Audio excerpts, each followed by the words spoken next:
Hello everyone and welcome back to Seman.com's grammar videos. Today we'll work with the present simple. So how do we use the present simple and when do we use it? This is a tense that we use to speak about scientific or general facts, like for example, water boils at 100 degrees Celsius.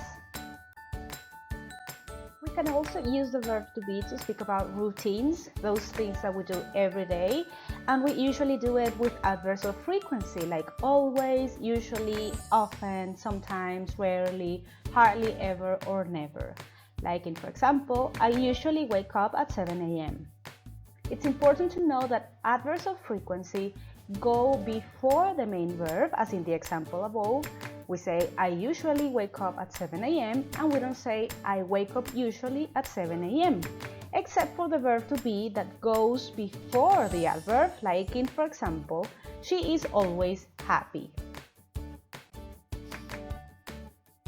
We can also use the present simple to speak about scheduled events in the future. For example, our flight takes off at 1 p.m. And to give instructions, and that's what we call the imperative, like for example, open the door. So, how do we build a sentence in the present simple? In its positive form, we need a subject, like I, you, we, they, he, she, it.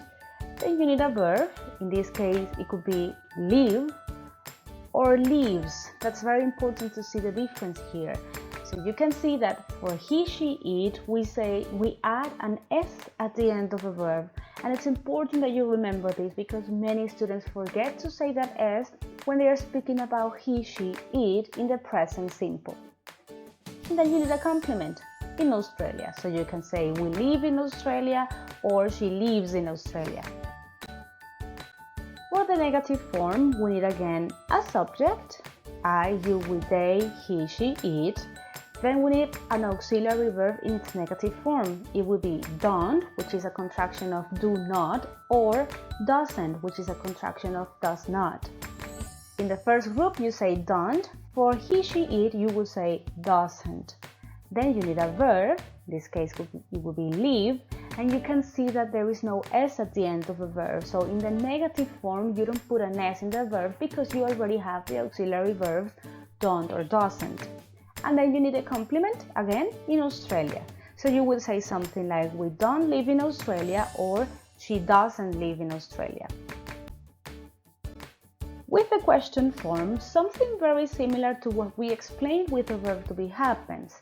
In this case, instead of having the verb to be at the beginning of the question, we have the auxiliary verb at the beginning of the question. In this case, it will be do or does.